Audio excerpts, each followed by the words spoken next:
And welcome back to the huddle. Nope, this is not the huddle. This is the Letterman. Good start. Yep, I keep doing that. Hate to see it. You really do. I do. Anyway, welcome back to the Letterman. We have a jam-packed show today on this nice, wonderful Wednesday afternoon. Of course, we will be starting with NHL at the 3:30 hour. Hosty and Jason Eberhardt will be coming on for Jason's power rankings. At the 4 o'clock hour, Jason and I will be talking about the top 25 matchups of the week in college basketball. And then at the 4:30 hour, I will be discussing my mock draft 2.0, of course, after the Super Bowl. Like I said, we're starting with hockey. Julia, Luke, how are you guys doing today? I'm existing. Oh, yeah, same here. Good long day. Glad to get a second to sit and talk about some hockey for a bit. Yeah.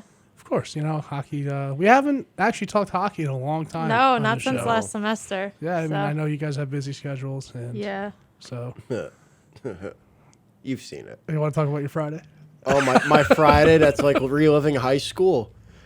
Nice 8 to 10, get an hour off where if I'm lucky I could go get some breakfast, and then 11 until 3.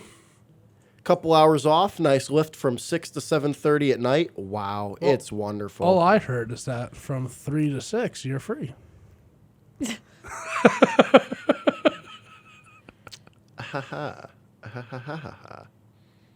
He's got plenty of time to work on those essays. Oh, yeah. Mm-hmm. Yeah, plenty. Plenty. Anyway, get it into it. Ignoring Luke's busy schedule. As Yeah. a environmental scientist? Yep. Yeah, look at you. Oh, yeah. Yeah, speaking about getting into it, we might as well get right into it with Marty. Oh. Montreal, what's going on? I don't want to talk about it. Well, that's kind of the point of the show, Martel. Well, Yeah. I mean, I know we fired our coach Yes. after, a pathetic performance this season. I mean, yeah, so far you have 8 wins. Yeah. We go from the Stanley Cup to just I don't even know what to call it. I couldn't even watch the game. I tried to sit down and watch a game over It's break. painful. I was like, this isn't even hockey. I can play better hockey than half those guys out there right now. The shots on And goal. I have never put on skates. Oh, Well, that would be I would actually like to terrifying. test this theory. Yeah, we should do that sometime. But my fun fact statistic is Oh, that boy. every single AHL team, AHL has played less games than Montreal and has more wins than Montreal. Wow. The next one up is San Jose, who is 31st in the AHL, and they have 14 wins, which is almost double. Wait a sec. That's actually more than Arizona. And that's in too. 40 games. That's more than Arizona, too. And last I checked, though, I think last semester, wasn't Arizona one of the top teams for a hot second? They were. Yeah, they were. Oh, They how were, the cookie if crumbles. I'm not mistaken, they were third in the Pacific. Yeah, they were third in the Pacific at some point in the wild card standings. Well, I mean, taking a look now, I'm just looking at the league in general. The league is funky right now. It's real funky. I mean, we're getting a little throwback with the Rangers being within the top 10, but they haven't been doing bad this whole season in general. I mean, all of it's really surprising to me, especially that. I think Pittsburgh being in third right now is a bit surprising to me, too. Colorado Trashalanch are in first. And I say that because one of my best friends in high school was a big Colorado fan. So I've always ripped on him for it. But this hurts. This hurts to see. One of my They're- bosses is a Colorado fan, so I And kind they're- of have to support. At least in the West, they're the lo and behold majority favorite. I mean, Absolutely. no one else even stands close to them in the West. I mean, you have your Wild. I know you're probably going crazy over there. I don't want to talk about it because I'm going to get into Kirill Kaprizov, and it's just going to go on a 30-minute conversation about him. So Listen, Chicago's out of the basement finally. That's all I need. You call eighth place in the wild card standings out of the I call listen, I call 24th versus being anywhere in the 30, 31st or 32nd. I call that better than being in the basement. They're up there higher. They're above the Islanders, they're above Buffalo. that's not really saying much, though. Hey, being above Buffalo. Yeah, no, I mean the city of Buffalo is a proud place. they are proud. They're going to be real proud when Jack Eichel plays his first game back tonight, and they get to cry about it. Oh, See, that actually, that fine might be tonight. bad. Oof. They're not going to be happy. Well, I can only imagine. Like, imagine when Tavares went back down to the Islanders, times like 2, Yeah. maybe 3, possibly 4. It's gonna be electric. Jack Eichel being back is a big step for Vegas. I mean, they got him last year, and I mean, both him and who did he get traded for? Pietrangelo. yeah. They were both injured. So Eichel will be back tonight, and they're playing the Avalanche, so that'll be interesting. I am excited to see him back, though. It's been almost a year since we've gotten to see him play, so we'll see what he manages to get done tonight.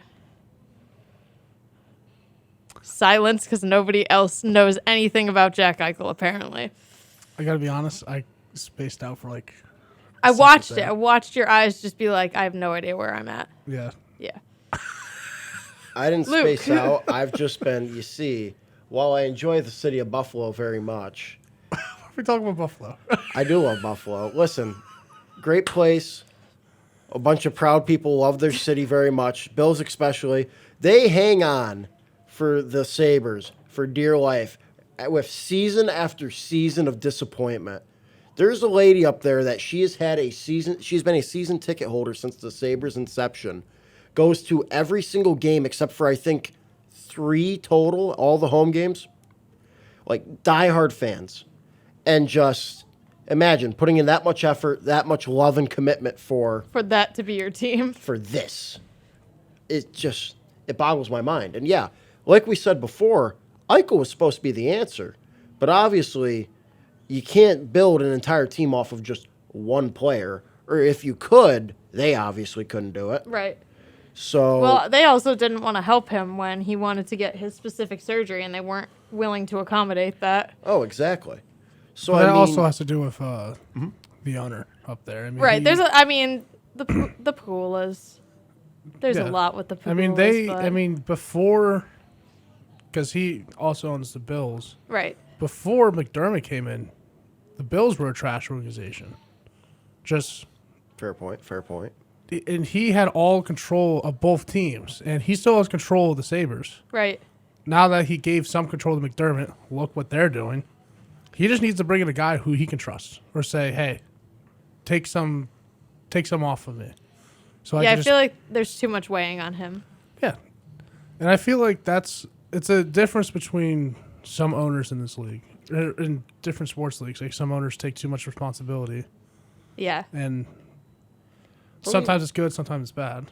I mean, at the same time, who could they bring in as a GM? Like, who's open into into GM? It's all world right now? controversial, people. Oh, That's the problem. Oh yes, and we hate controversy.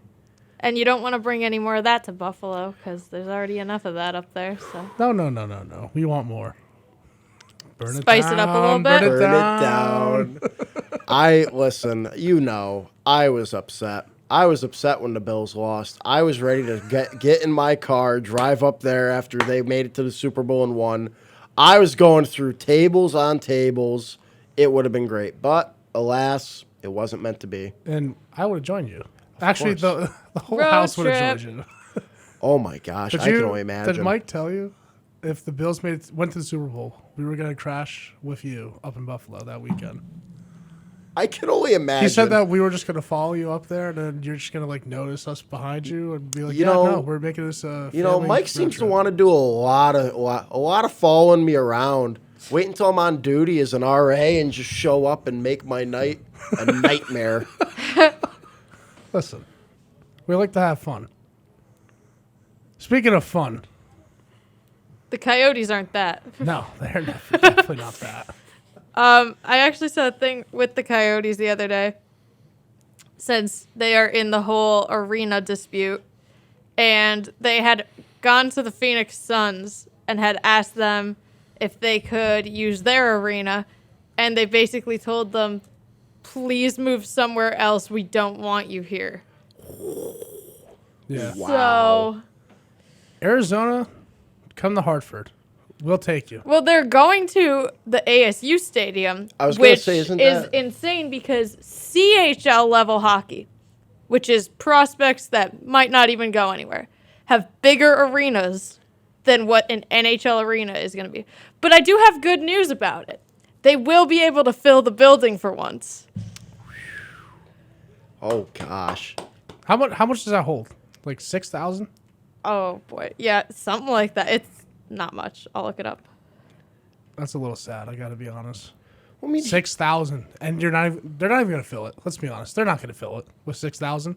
Maybe 6,000 opposing fans, if like the Golden Knights come in, or the Penguins. in the past, we've seen people go to the games though when they're on a hot streak because it's happened here and there over the past few years. It's actually 5,000. Jeez. But tickets are going to sell for a lot, so they're probably going to make decent money. Oh, absolutely. But will that money go to just the organization, or will ASU be like, hey, give us I'm sure- 25%? Well, I'm as the sure that they profit? already have a deal going with them. They're desperate. I mean, at this point, if you're playing in a stadium like that, it's got to be sad. But I have to say that would be a cool atmosphere for an NHL game, for it to be that packed in such a small space. Sorry, I just heard the other studio loud. Hate to see it. Did you guys hear that? Oh yeah, no, I Okay. heard it. I just chose to ignore it. Yeah, I thought, me too. I thought that was just us outside. I was like, oh, okay, I should probably.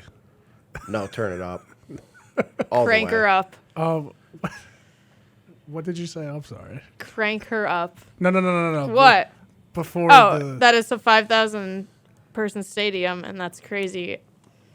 If I'm a teenager in the West Coast and I like hockey, I'm thinking ASU is a prime destination. Because Right. there's like, as we have deals to go here to Webster Bank for $5 tickets for hockey games or other various events. I know concerts, comedians come and we can get those tickets, or even the movie theater we get like $5 tickets. So I'm sure ASU is probably going to work something out. But like, hey, Oh, definitely. go They watch have the to have like a Coyotes. student section. Yeah. Yeah. So here's the thing then. Once we get through this entire situation, catastrophe, whatever it is, Just move to Hartford. Anyway, Quebec. Quebec, Coachella. Quebec. Don't The get me, Coachella. don't get me going on the Coachella venti lattes. Coachella. I swear. Martel, where's Coachella again? California. I thought it was California. Oh no, did I get it wrong again? You know what? Here we go. I thought we discovered this. Oh boy. So for those of you who don't know the story behind this, last semester we were talking about the new AHL team that will be coming into prime form next season, and it is the Coachella Valley Firebirds. And Martel does not know geography. No, he got it right this time. No, I do know geography. Last Time you didn't. said it was in Florida. I didn't say Florida. Yes, you did. No, I didn't. No, I didn't. Bring up the clip. I will bring up the clip because Roll the tape. I said I thought it was like off the coast of California. No, you didn't. Yeah, I did. There's not that many islands off the coast of California. Well, not Ryan. not like 2 miles off the coast. Come on now. What maps are you looking at? I didn't look at maps. I was just taking a guess, an educated guess. It was- Call me a scientist. Never. I refuse. That, no. Right, Martel, the scientist. I want a graphic of that. Go up on Oh the my Instagram See, God. so you know later. what you must do. But no, Put me in the lab coat. I'm telling you. The Coachella venti lattes. Yeah. Their mascot is going to be Starbucks coffee. either Starbucks coffee or a Jeep Wrangler. It's 100% going to be a Starbucks white chocolate mocha venti hot. The fact that okay, never mind. It's my favorite drink. Say. Yeah. Because it's always on the menu. All the other stuff like always gets removed and stuff. But like Old Reliable right there. It's always on the menu. That's not coffee. I refuse. That's not coffee. Anyway, going to Moving on. individual stats. Yes. Connor McDavid leads the league in points. I don't think this was a surprise to anyone though. Oh, McJesus? Yeah, McJesus. Amazing. How Wonderful. about Ovi? Of 31 all the goals. people you're mentioning, the one you should be mentioning is not who you're mentioning. I know. Oh, I wait. was going to mention him after, but I was just saying like Ovi, getting up there in age. Ovi is very impressive. He has his 16th 30-goal season right Yeah. now. So that's pretty crazy. He How- got that a couple nights ago, and then of course Yep. Sydney. Part of the Big 500 man on club. campus. Did you see they had? I think it like many of his 23 of his goals were unassisted, but he's had in his career over 100 people assist him on these 500 goals. Yeah. That doesn't surprise me. No, not at all. He's been around. Yeah. That was just a fun fact because I never stopped and thought about that before. Of like, yeah, everyone The focuses amount of on people that played with him, yeah. Oh yeah, everyone focuses on who gets the goals, but no one ever focuses on the assists. I also wanted to mention, or going to Crosby first. I mean, incredible career. And the reason why I mentioned Ovi and then Crosby is because, I mean, I think at this point, we both know they're both Hall of Famers. Oh, absolutely. Would There's you no s- question. Is either one not a first ballot? No. Yeah. Because what? Crosby's three-time Stanley Cup winner, Yep. 2-time MVP for Stanley Cup. Let's take a Think- look. See. Well, to go through his resume, It's a long resume. Yeah. 3-time Ted Lindsay Award winner. So every time. Yep. He was, I guess he was only MVP for the 2019 All-Star Game. He's played in a good few, I'm pretty sure. At least 10. What else? Yep. In the All-Star games? Yeah. At least 10. No, he didn't play through a few after he got Yeah. that big concussion, Yeah, right? no. He missed a couple. Yep. They usually name a younger guy the MVP. Throw the kid a bone, Let's you know? see. He's the winner of a Conn Smythe, Art Ross, the Hart Trophy, and no, I'm not seeing anything else. I could be missing it, but that's just. He's got a long list. Oh yeah, that's just a quick. He has an little Emmy. list. Fun fact. He what? He has an Emmy. They For what? did a documentary on like parts of his life and how hockey is involved with everything he does, and they won an Emmy for it. Good for him. So there's his one non-hockey award that we know of. And then, of course, going to Ovechkin. I mean, getting that Stanley Cup a couple years back. That was nice to watch. For Yeah. as much as I did not want them to win that year, that was nice to watch. Ovi needed one Yeah. because everyone was like, he chokes. And was it more him or was it his team? I mean, his team. Yeah, it's But, of course, Mostly- since he's the star, That's like saying if Yeah. you take Draisaitl and McDavid out of the picture that the Oilers would do good without them. oh, my God, no. Top two That's in points. AHL level right there. Right now, top 2 in points. I'm pretty sure Draisaitl leads in assists.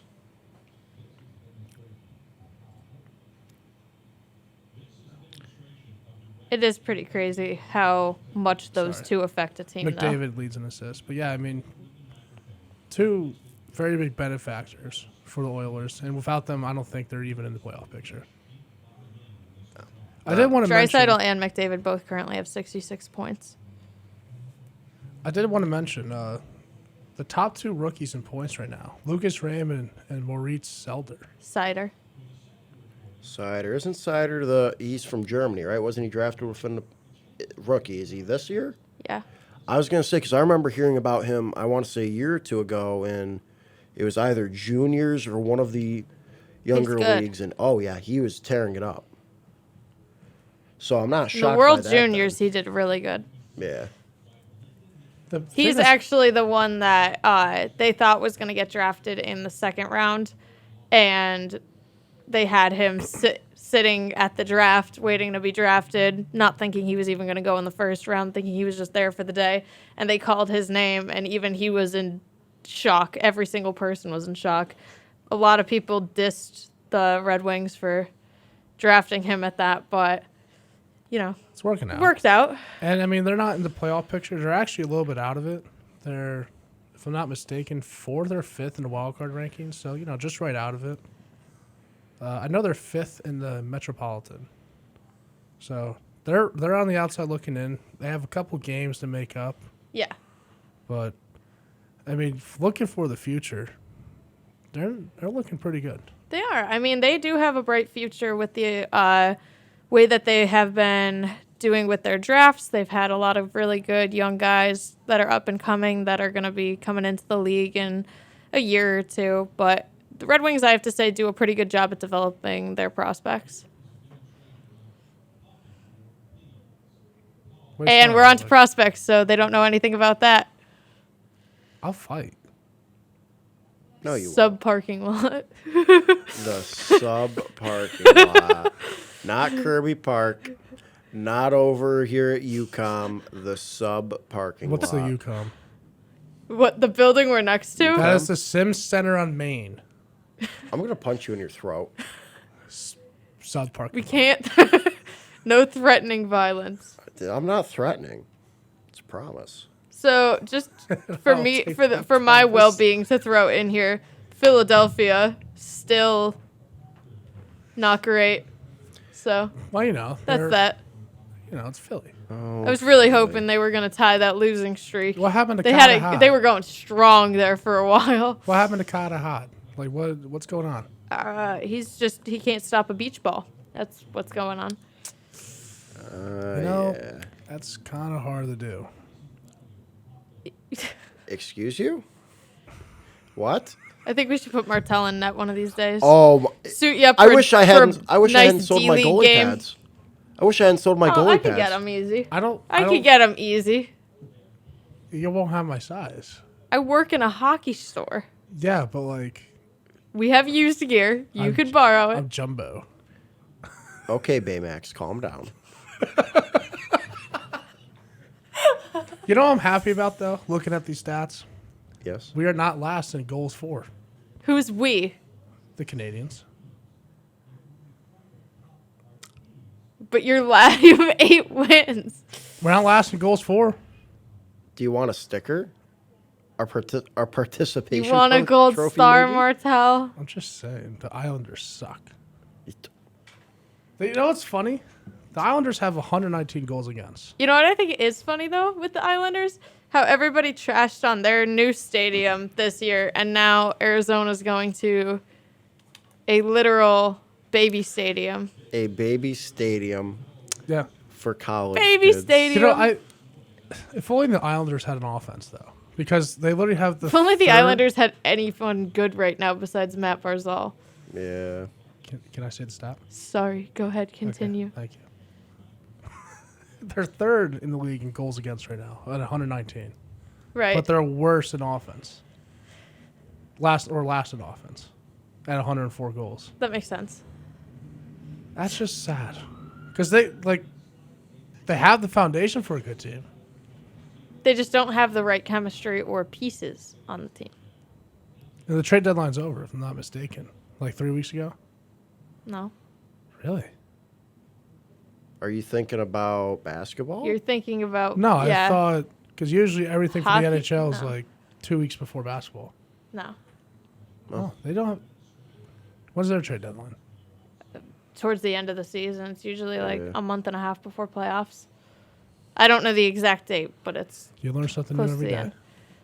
Haven't you seen all the trade rumors that we have going on right now? No.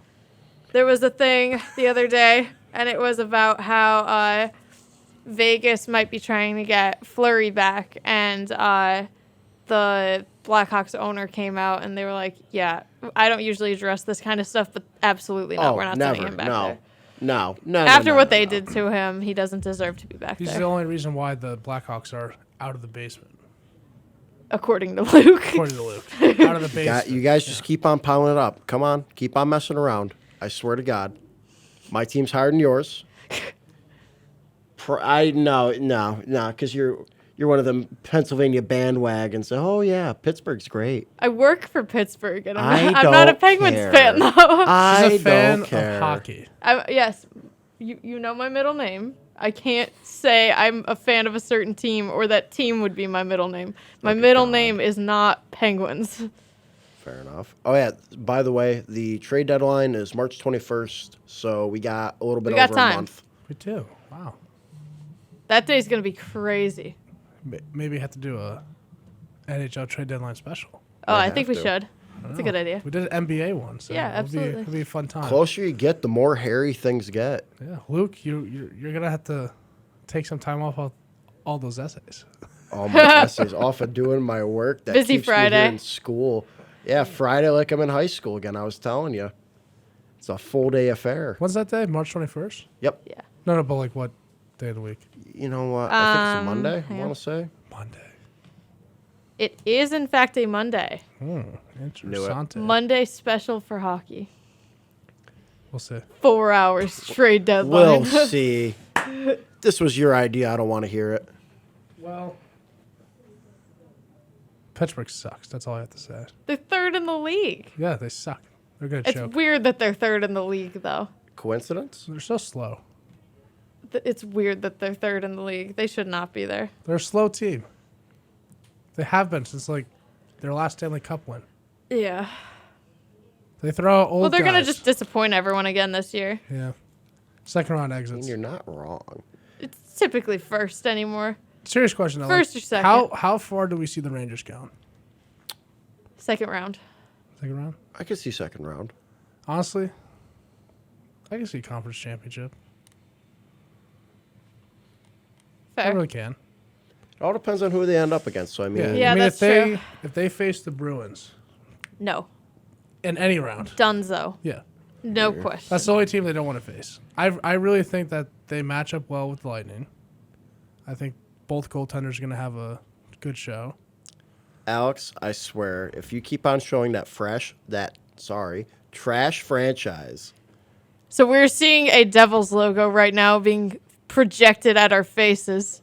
So You know, at least I'm a Canadians fan. That's just disrespectful, that's just terrible. sad.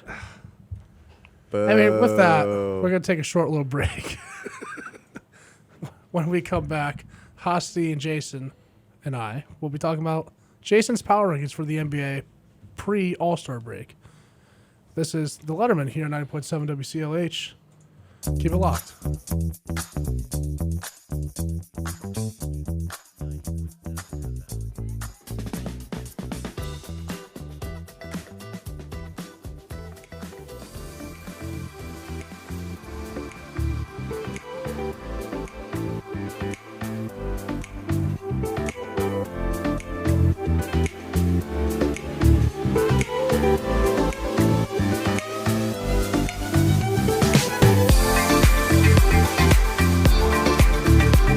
And welcome back to the Letterman here on 90.7 WCLH. I'm here with Jason and Hosty. How are you guys doing today? Doing great. That was some great music between the break. I do say so myself. Well, we're glad to have you on the show. Thank Yeah. you. Thank you. Glad to be here. I mean, I call you Hosty, but full name, Julian Hosty. But In the flesh. you know what's funny? The other day, someone called you Julian. Nah. And Who was I can't tell you who it was. Oh, okay. It was like last week, but I was so surprised by it. I was like, "Who's Julian?" And they were like, "Hosty." I was like, "Why'd you call him Julian?" Nah, yeah. Yo, people call me Julian. I have to think for a minute. Just a minute, usually. Anyway, Jason, we're here to hear your top 15 teams going into the All-Star break. Of course, they have games tonight and tomorrow, but I mean, everyone's pretty much packed up and ready for Cleveland. Believeland. I mean, what a city to have the All-Star game in. Yeah, that's great. Before we start, though, do you think Evan Mobley getting the All-Star selection a little biased for the city? Or Jared Allen. That's what I meant. Yeah. Sorry, Jared Allen. Yeah, of course. You Yeah. can't have the city and not one All-Star. You gotta have at least throw him in there. I mean, they had Darius Garland already, so I'm surprised like they gave him another one. I mean, he's having a great season, but I probably would have given it to like Pascal Siakam or Jaylen Brown personally. Yeah. But I heard a lot of Jaylen Brown complaining yesterday by my brother. Yeah, he put a little picture on his Instagram story today, and it was like a Kanye West meme. I'm trying to pull it up. Oh, I just went past it. It's like Jaylen Brown should be an All-Star. Oh yeah. So I can get behind that. I don't know. Who's gonna be out? Zach LaVine might be out, so hopefully he gets in. Oh, my bad. I'm just helping you out. My bad. First time here. That's fine. Okay. Anyway. Jason, whenever you're ready. All right, so at 15, I couldn't decide between two teams, so we're going to have 16. I put him at a tie. I have the New Orleans Pelicans and Sacramento Kings. Just because I kind of like teams being aggressive at the trade deadline. I don't know if these are great moves for the future, but they both picked up 2 wins since the trade deadline happened, and they're trying to fight for the 10 seed. So I respect 2 poverty franchises kind of going all in and picking up 2 fringe all-star players. You can start with that. The Pelicans and the Kings at 16 and 15. I was looking at teams today. I mean, I can't put the Nets. They just won an 11-game losing streak. Fair enough. I can't put the Knicks because they're just poverty. Like, let's relax with the Knicks slander, please. Let's relax. It's been a tough season. I could have put the Hawks, but I don't know. They got hot for a little bit, and now they've cooled off. It was tough. 15 was tough. I I'm like more the confident Pelicans. in my top 14. So for 15, I just put those 2 teams because I like them being aggressive. And none of the teams, like the Knicks or the Hawks, really made that extra move to kind of put them over the top. No, that's true. I like the Pelicans. I like the Kings. 2 young teams. I like it. I mean, I guess with that explanation, I'll take it. All right. But So- I mean, it was just a surprise. Yeah, it was surprising to me too. The Knicks. I wish you caught my face when you said Kings to Pelicans. What? You should have saw my face when you said Knicks for poverty, because it's absolutely true, but I didn't want to hear it. I didn't want to hear it this early. We're early in the show. I shouldn't have said that. You're new here. I shouldn't have said that. No, because it's true. Because we I didn't mean, make any it moves or is anything. true. No, it's 100% true. Yeah. Yeah, it must be So- nice to be a Nets fan, right? No, it's not. Back when they were in New Jersey, yeah, it was fun. It was cool. It was hip. Don't worry, you guys got Ben Simmons on the way. You guys got Seth Curry. You guys be all right. You know, for all the Ben Simmons slander I've had on the show for years, I can't believe I have to cheer for him now. And it'd be like, hey, let's go, Ben. Let's go. Well, he's not going to play for a while, right? Because the mental health issues or whatever. He's not going to play for a while. He said he wants to play in Philly in March 10th. So for right now, we don't know when he's officially coming back, but I guess he'll be back by the time March 10th walks around. I'm gonna be or honest. You comes guys around. are probably more excited about Seth Curry than Ben Simmons in that trade. I'm more excited about the first round picks. Anyway. All right, going to 14, I have the Denver Nuggets. Jokic still having an MVP season. Just had a big win on the road against the Raptors. I think this team's solid. I believe they're in 6th right now in the West. So, Yeah, they're 6. I mean, pretty solid. Like, still having a good year. No, I like the Joker. I think he's top. He's number 2 center in the league right now. I like him. And he's not too. No, he's definitely 2. He's not better than Joel Embiid. Come on, guys. He's definitely one. All right. Let's just go on to the next one because he's definitely not 1. But you guys get me? All right. No. I mean, I like the Nuggets at 14. I'm interested to see what the rest of your list is. Are the Lakers on it? They are not. Thank you. They are. I was going to say, if you're going to leave the Nets and Knicks off, at least. Yeah, the Lakers were nowhere close to even being on my brain when coming up with this list. Okay, No, fair that's enough. absolutely fair, though. That's absolutely Russell fair. Westbrook. Anyway, continue. All right, at number 13. I told you that move was terrible. I'm sorry, but that move was terrible, and I told you that once I heard it. Just wait till the playoffs. If they make it. They're not going to make the play-in at this point. At number 13, I have the Minnesota Timberwolves. They're 7-3 in their last 10. Cat, Anthony Edwards, D'Lo.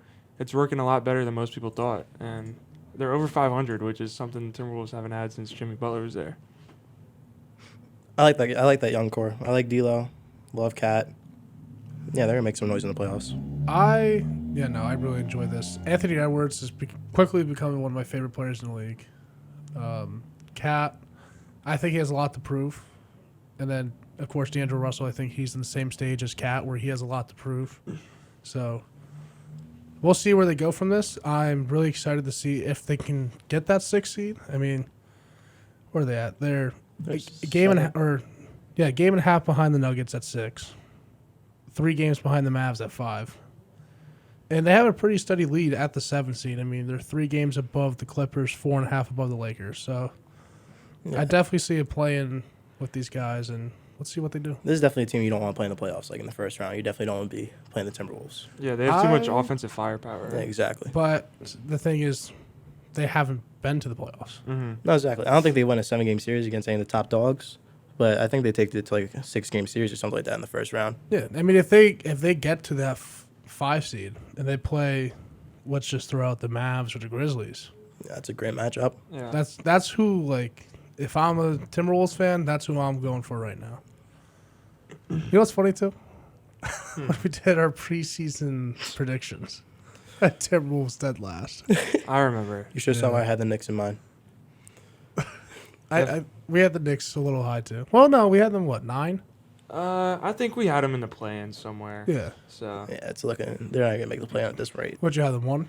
Nah. Julius Randle I had them MVP? at like this. I had them around 7-8. Honestly, Okay, so I really had them around 7-8, and then now what? We're sitting in 12th. That's we're not even smelling the plane at this point. So at number 12, I have playing team as well, the Toronto Raptors, and they play the Timberwolves tonight, and I think that'll be a really interesting matchup. They are coming off 2 losses, but right before that, they were on an 8-game win streak, so they're one of the hottest teams in the league. Yeah, I can get behind that. I think the Raptors definitely a good team. They're just solid, you know? Yeah, it's a good. It's another.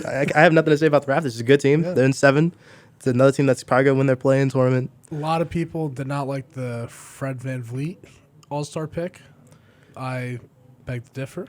I think he I think deserved he's an it. all-star. Yeah, I think he's an Yeah. all-star.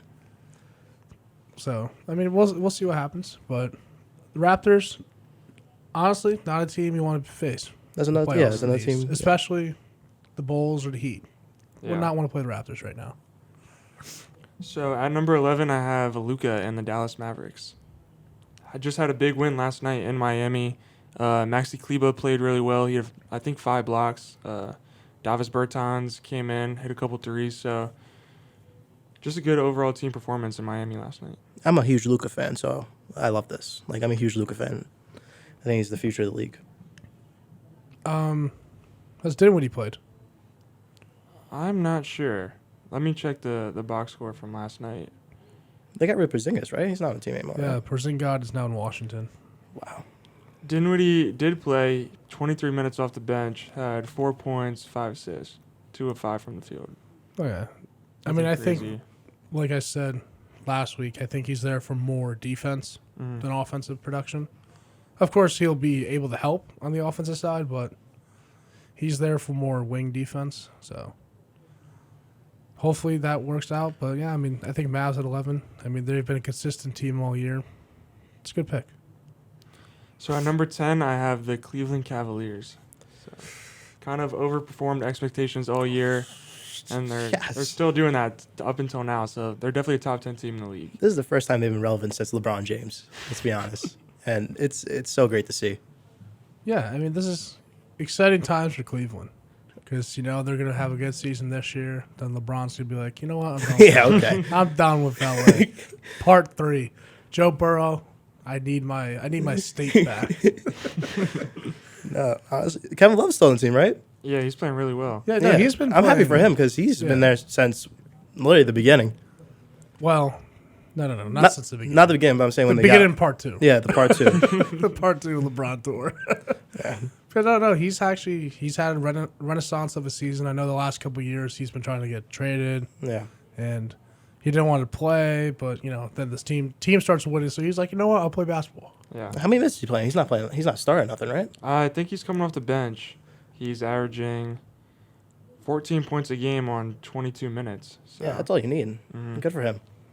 Yeah. I know he made like 9 threes against the Knicks a couple weeks ago. Well, of course. No defense over there. There's no defense over there. You kidding? Didn't Julius Randle get like a triple-double on his head from some kid on OKC? Josh Giddey the other day? Yeah. He dropped a triple-double on Julius Randle. Can't believe it. It's fine. He's a guard too. Yeah. So, and we already know how I feel about Julius Randle. I don't actually tell us. I knew from the playoffs last year that he's not our guy. He's not a number 1 guy. We didn't make any moves. We got Kemba. You told me about Kemba. Like I can't believe you talked me into rooting for Kemba, and we saw what happened with that. But Listen, Hey, Evan Fournier too. Don't forget.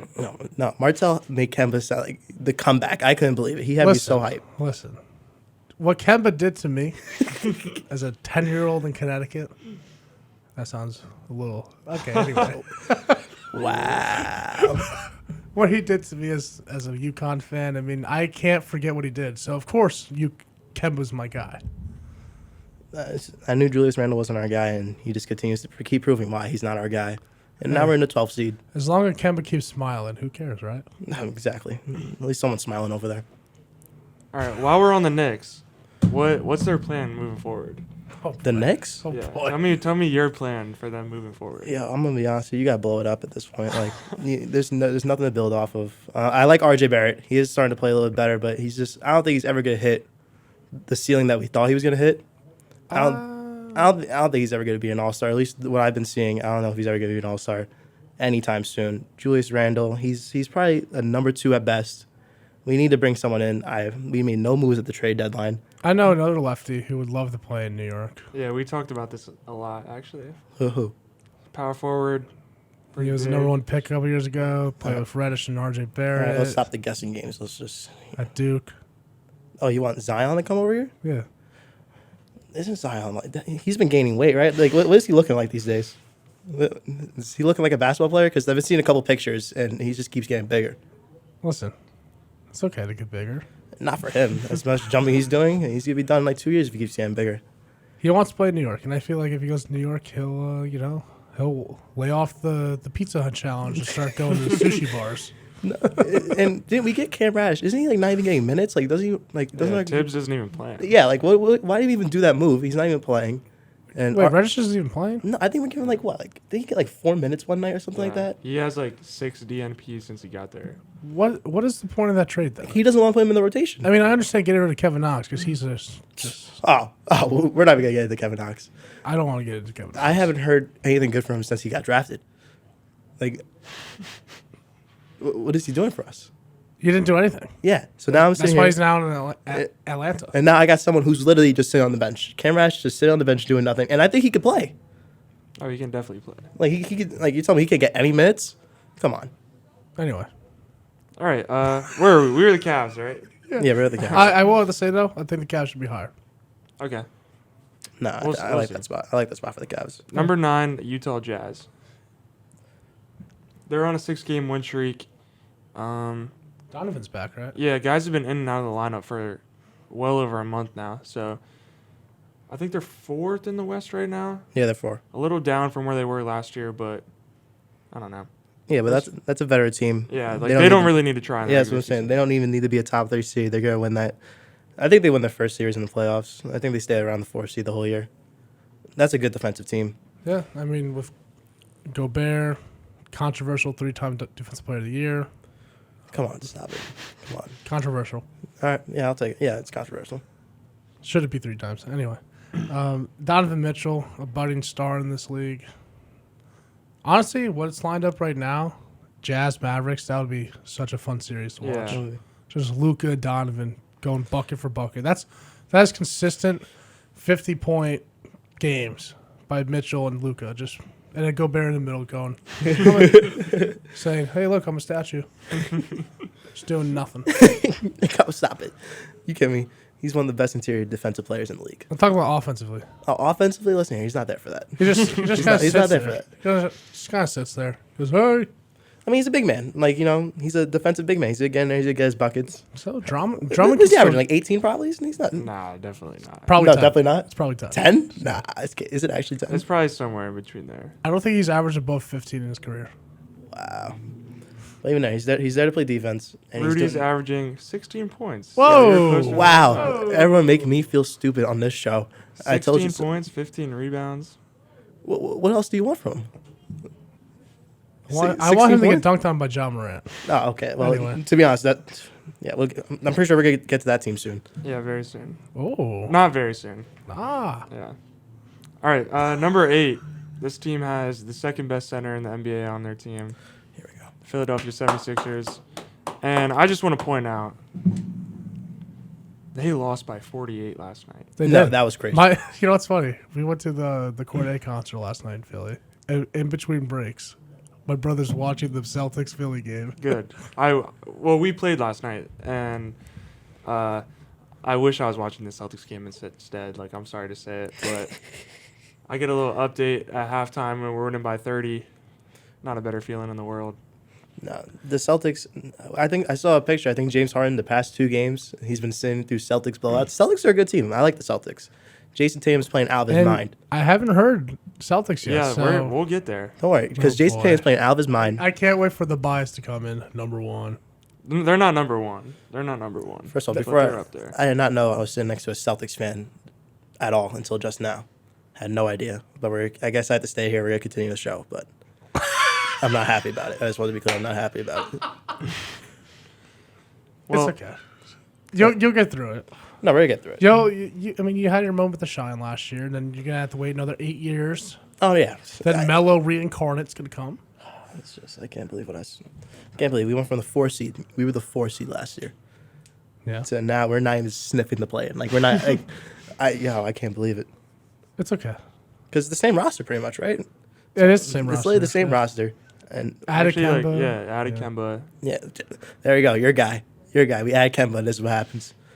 I love how the Knicks aren't even on this list, and they're just getting slandered left and right. No, it's because you have to talk about. They're You don't have to talk Knicks. yes, don't- you do. Who I think else? this What is are we gonna talk about? I think this is the most we've talked Knicks, and the least amount we've talked Lakers on this show. And That's another probably- team. You know, I'm a big LeBron James fan, but I can't believe what I'm seeing. In now. probably like 2 years. I honestly don't think we talked Knicks on this show, just because like what I is So think you it? didn't talk we Knicks did at at all the last year? beginning. And I mean, we did last year. Yeah, You know, you I kidding was big Knicks No, you bandwagon guy. No, I knew we were gonna lose that series after game 1. Listen, at least game 2 happened. All right, let's just continue the list. Bing bong. Let's just continue the list. I think, sorry, just on the Bing Bong, whenever they started saying that, that was just the death of the New York Knicks. Yeah, once I didn't even know what it was at first. I had no idea. And then someone actually explained it to me. I was like, that's messed up. Just bing bonging Madison Square Garden? Number 7. We have 7 minutes. Milwaukee Bucks. The Bucks? Yeah, the Bucks. Giannis now leads the league in points per game. I just want to point that out there for all the non-Giannis fans. I know some Giannis fan is listening out there. Personally, I still have the Bucks come out the East. I think they're still the best team in the East. Oh, I have the Bucks coming out of the East as well. Yeah, so like Giannis is leading the charge. We already saw what we could do in the playoffs, so he put that to rest that he can't play in the playoffs forever. Yeah, there's nothing else you can say about the Bucks. Yeah, I mean they're a very solid team. Yeah, they don't even need to try in the regular season. They're probably gonna stay at the 3 seed because it doesn't even matter for them. Number 6, Chicago Bulls. Second in the East right now. Zach LaVine is currently out, dealing with some knee injury. If I'm the Bulls, I keep him out as long as I possibly can because you're having too good of a year to try to bring him back too early. They are having a season I could not picture. When I first heard about this whole thing, Lonzo Ball getting like, what, $86 million, I think it was. Yeah. I was absolutely shocked. I had these guys, I think probably the 7th seed when I first heard about this. I was like, they're in the 2nd seed. Yeah, They're having a insane. phenomenal year. Yeah, they're probably This DeMar team- DeRozan's playing out of his mind. Yeah. A lot of people saying MVP. Wouldn't go that far. No. But they're definitely having a great year. Oh, 100%. Number 5, it's the Boston Celtics. I'll take that. Like I said, man, Nine- Jason Tatum is playing. 9 wins in a row. They're going 9 for in a 10 row. tonight. I mean, they're playing some of the best basketball. They're 16-4 in their last 20. Number 1 in defense since Christmas. Yeah. So I mean, they're what I thought the Celtics were going to be this year. So Yeah, they got 2 guys that can play both Yeah. ways. Jalen Brown, Jason Tatum are just going to play. They're going to guard your 2 best guys, and they're going to play both ways. I just want to mention quick. I've been hearing all the Sixers fans. I know they're out there listening. Joel Embiid, MVP. Because that's true. That's what it is. This man did not make a shot until 4 minutes left in the first half yesterday. he tried to do the Harden. He did try to do the Harden, and guess what? His father, Al Horford, was there to block him. Wow. Wow. Did you guys know that Deuce Tatum has an older brother? I didn't know this until last night. Sorry. Who is it? It's Joel Embiid. Here we go. He was setting that up. I saw the look on his face. He was setting that up. I couldn't believe it. What's the next team? That was a blowout. Number though. 4, Miami Heat, who we blew out a couple weeks ago as well. Sorry, we're beating all the top teams I in the East. just have to, before I talk about the Heat, your top 3 teams are all from the West. Yes, they are. And these 3 interesting. teams Yeah, have just been course. dominating all year. I so. mean, I mean, I'm not we- going to disagree. We already but- know what the top 3 teams are. We don't have to talk about it, but We are going to talk about it though. But Of yeah, course we are. going to the We have Heat. to. Going to the Heat. Honestly, if it's the top two teams in the East right now, I have the Bucks and the Heat, and I think a lot more people should be scared of the Heat than They are definitely not feared.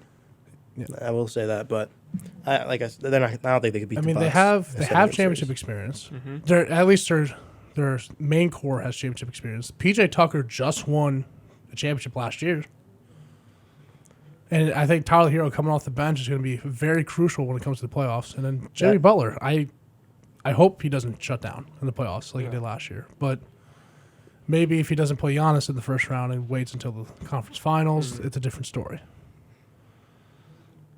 Yeah, I mean, I love the Heat team. I think they're so deep.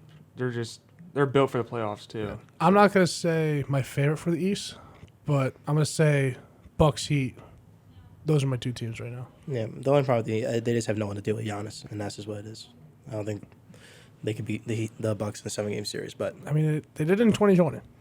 yeah, that was 2020. That was the bubble. A lot of things happened in the bubble. The Lakers won the NBA championship in the bubble. Come on, guys, we can't hold the bubble. We're gonna talk about the bubble. Mickey. Anyway, All right, here we go. He's got 4 rings. What are you gonna do? Number 3, the Memphis Grizzlies. Yeah, now see, if we're talking MVPs, this Yeah. is the guy we're talking about. I keep seeing the clips that his head is going above the rim. That's insane. Yeah. He's gonna lead this team, and honestly, he can win MVP at the 3 seed. Oh, But, 100%. yeah. That's but he's a game and a half behind Steph Curry, the king of basketball right now. well, don't worry, we'll get to him. We'll get to Curry. Don't worry. Yeah, He's and- definitely very soon. If the Grizzlies get to the 2 seed, I'm sorry. I mean, I don't see anyone else being in any consideration for MVP than John Morant. Yeah, his team's really good without him. I mean, that's just kudos to the front office, to the coaching, to just the players in general. Yeah. John Morant boosts them even further Yeah. to where they're the 3 seed. All these teams are good. That's what I'm saying. Like all these teams, like you can't be a top 3 team without having a good team around you. And it's not just top 3 in the West; it's top 3 in the NBA. Yeah, exactly. Yeah. They have over 40 wins, and it's not even the All-Star break for a team I personally thought was going to be in the play-in. So, John Yeah, Morant, exactly. credit to you. I think I was the only one that had them when we did this back in October. The only one that had them like 5 seed. Yeah, you're very high on them. So, What can I say? I see talent. number 2. He told me about Kemba. He said Kemba's gonna get you guys to the 4 seed again. That is what he told me. Number 2. I love Knicks fans. But yeah, I'm just telling you how it is. You the one who told me this. I'm sorry. I'm sorry. is the Warriors. I was close to flip-flopping the Grizzlies and Warriors, but the Warriors were just on like a 9-game win streak a couple days ago. So, It's the Warriors, man.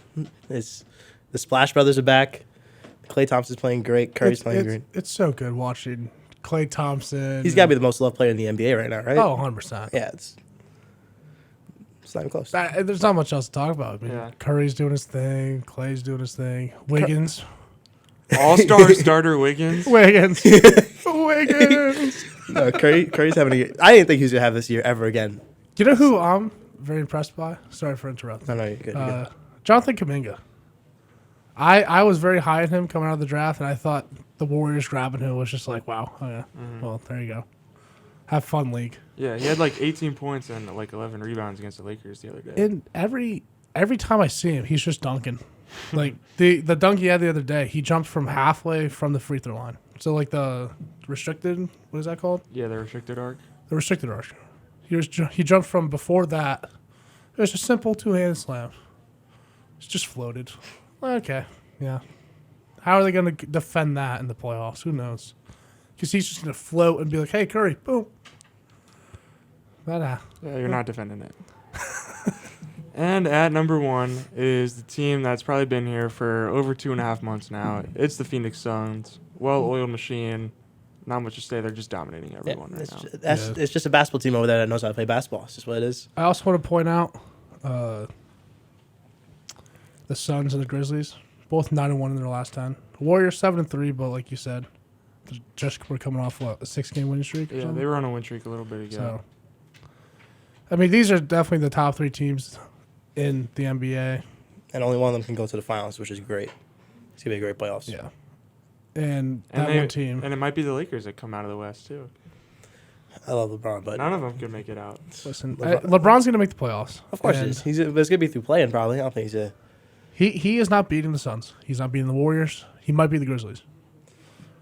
He might. I don't know. You guys, Unless John Morant's feeling, I'm telling you, it's here. You got to take Russell Westbrook and just start him off the bench. I'm sorry, he's got to swallow his pride and come off the bench because it's not working. Whoever's going on over there is not working. It's not working. We'll talk more Lakers at some point. But we're already going to take a short little break. When we come back, Jason and I will be talking about the top 25 matchups for college basketball, getting ever so closer to those championship weeks, and every game matters. This is the Letterman here on 90.7 WCLH. Keep it locked. Be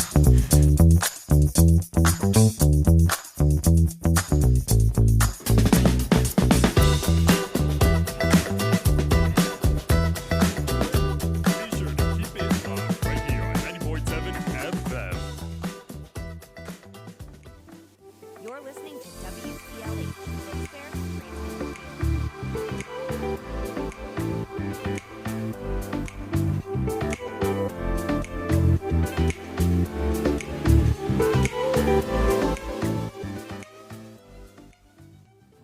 And we're back. This is the Letterman here on 90.7 WCLH. I cut the music out by accident. Nothing wrong with that.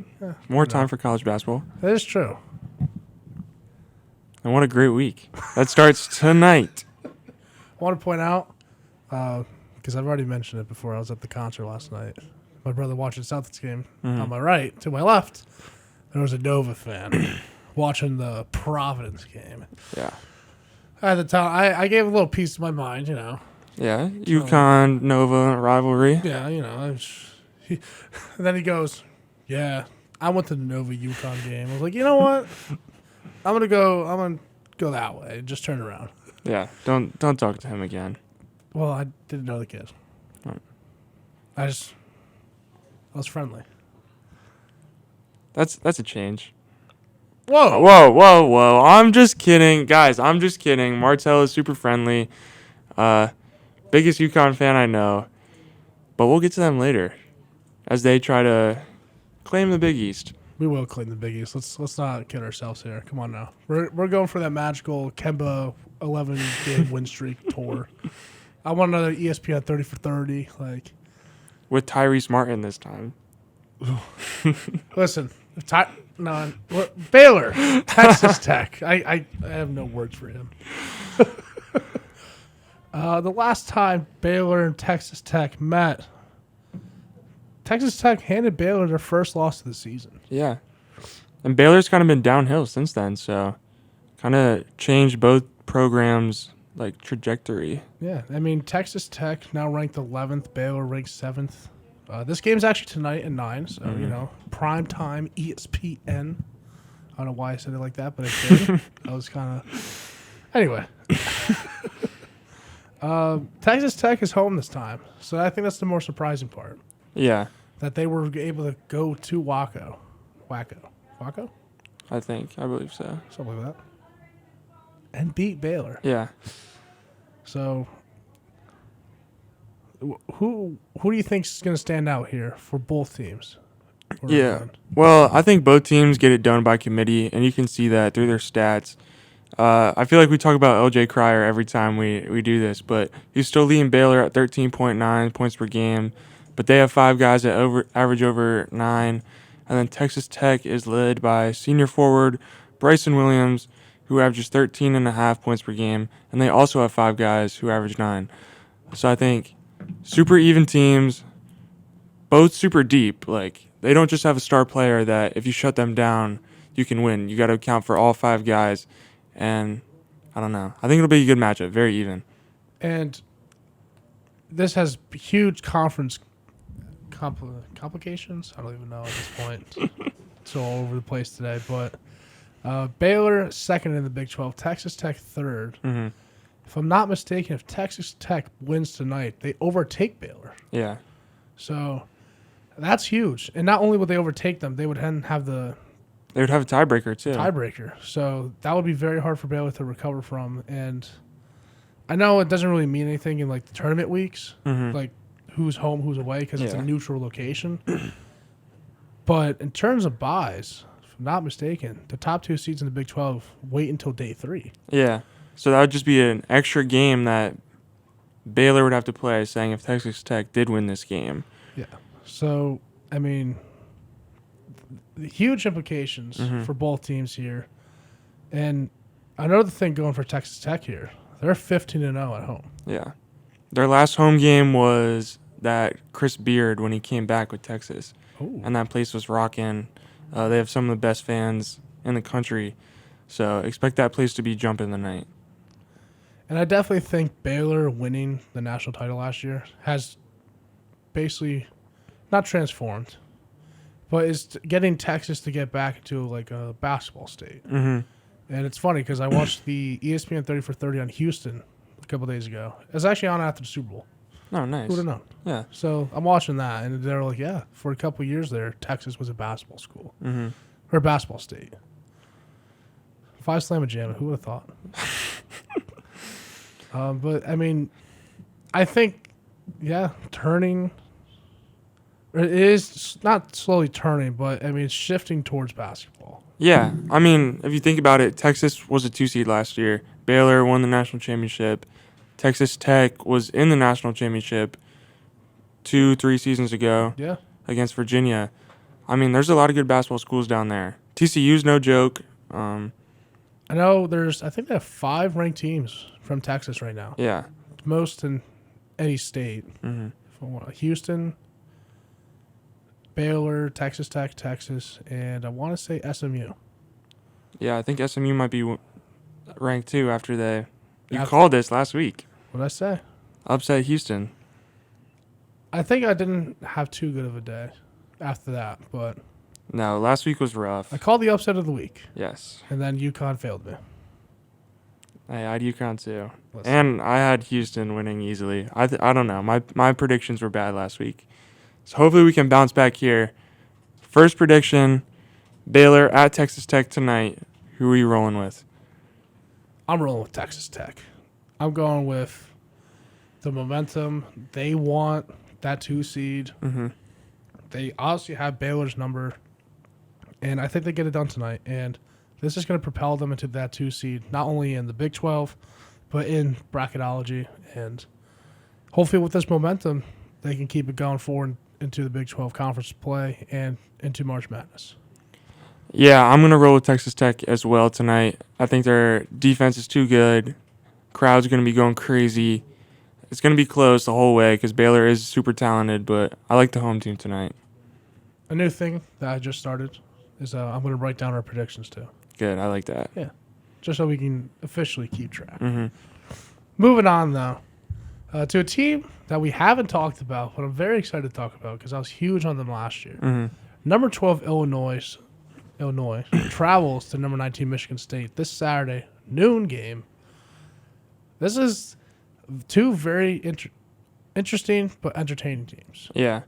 They both kind of play different styles. Illinois likes to pound the ball inside with Kofi Coburn, as they should. He's a dominant beast down there. Michigan State, I know their 2 guards, Tyson Walker and A.J. Hogard, are 1st and 3rd right now in Big Ten in assist. So they are more guard dominant, kind of get it done by committee. So 2 different styles, 2 really well-coached teams, 2 teams that have been there before. Like, Big Ten basketball doesn't get much better than these 2 teams. Yeah, and I mean, Illinois won the first matchup 56-55, Mm-hmm. and it showed that their slower pace basketball really can outduel a faster pace Michigan State. A lot of fans right now outside the studio. We love it though. Yeah. And, well, 2 fans and a Chris Gordy. Oh, nice. Baseball co-host. Yeah. Sadly, we haven't been able to talk much. I mean, lockout. Yeah. So anyway, I mean, I see right here you have, I mean, key for Michigan State is to slow down National Player of the Year, Kofi Coburn. Mm-hmm. He's having an incredible season. Surprised he stayed an extra year. Yeah. I'm very happy he did though. because keeping Illinois relevant. Yeah, they would not be much without him. But, I mean, and I think that also has something to do with the NIL deal. Where he realized, well, I can still make money plus get an education and other various topics. But I also think that also showed that, hey, I want Illinois to win a championship. Mm-hmm. And he can do that, too. He's good enough to lead them. Where are they ranked, though, in bracketology? I think they were 3 when we were checking earlier today. 3 seed, maybe 4, but who knows? I mean, they're first in the Big Ten right now. If they continue to win games in the Big Ten, win a couple games in the Big Ten tournament, this could potentially be a 1 seed if some higher teams start to slip up. What's the key, other than stopping Kofi, for Michigan State to win this game, though? I think they do have to outshoot Illinois. Illinois is one of the better three-point shooting teams in the conference. They make 9.4 a game, which is first. But if Michigan State takes smart threes in rhythm, they are very good at that. They make 38.3%. So if they get quality looks, they do knock them down. And I think if you're at home, you make a couple shots, gets your defense energized, gets the crowd energized, this could be a game where they upset Illinois. And I think a key for Michigan State is that they have to start fast. Mm-hmm. Because Illinois is a second-half team. Yes, they I've are. seen time and time again. And just look at their box scores from first half to second half. They do exponentially better offensively, defensively, efficiency-wise, anything. Their numbers just go up in the second half. Mm-hmm. A key for Michigan State, they got to be leading by double digits going into half. Yeah. And then Illinois is going to come back. And hopefully they can make more shots than Illinois has shots to put up. So, with that being said, we got to get a prediction. I mean, I was leaning Michigan State a little bit because I do like their team. I like Izzo a lot. But I got to go Illinois. The point you made right there, Michigan State has to be up double digits at halftime to win this game. And I don't think they're good enough to do that. I think they'll be up at halftime. I don't think it'll be by enough. Illinois makes their second half run, gets the upset on the road. Or not an upset because they are the better team, but go into East Lansing and get the win. I think Illinois blows out Michigan State. Got to be honest. Mm-hmm. I think, yes, they do have a slower pace, but I think their defense, I mean, they played a month ago. They weren't as healthy. They got healthier. Kofi has been on a tear lately. Mm-hmm. Illinois is just going to dominate this game. Expect a huge game from Kofi Cockburn, maybe 30 and 15. Jeez. It's like prime Shaq. Come on now. Moving on, though. I don't even want to talk about this game. I really want to talk about this game. I mean, I do, but like it just hurts me because Xavier traveling to number 24 UConn. I mean, noon game. Good. There's some good noon games. There's a lot of good noon games. Yeah, but, early afternoon games are good on Saturday. A rematch from a week ago. I don't want to talk about the game. I mean, we lost by 6. We folded. Yeah, foul trouble killed you all game. Yeah, I know. It was terrible to watch. It was really hard. RJ Cole, he missed a good amount of the first part of the second half with 4 fouls. Sonogo, same. He missed a good 4-5 minutes. Mm-hmm. And of course, I mean, we had no offense. RJ Cole comes back and makes 2 threes instantly. It's like, yeah, just stop fouling. Like, I love the aggressiveness. Don't get me wrong. It's UConn brand basketball, just aggressive defense. But I think being at Xavier, the whistles were a little happy that day. Yeah. I don't know. I mean, Andre Jackson fouled out. We had multiple people with 4 fouls, while Xavier had no one with 4 fouls. Am I blaming the refs? Am I blaming the refs, or am I blaming the refs? I don't know. I don't know what I'm doing. So now that the refs hopefully are not going to be impacting this matchup, who needs to dominate this game for UConn to win? Honestly, RJ Cole. RJ Cole had a really good performance when he wasn't on the bench. He was 8 for 17 from the field, 5 of 8 from 3, 6 and 9, something like that. I mean, he had a very good game. And then I mean, he's got to make smarter shots too, because what really got us out of this game late in the fourth, we're down by three with about 30 seconds left. And he goes in and tries to make a contested floater above two people, Yeah. above Fremantle and Shrugs. And I was like, I turned the game off there. And I was like, what was that? You do all this effort, make all these threes, just have a fantastic second half, and you throw up that shot. Yeah. But I think he needs to have a good game. Sonogo, he's going to give us at least 10 points and 10 rebounds. So I'm not too worried about him.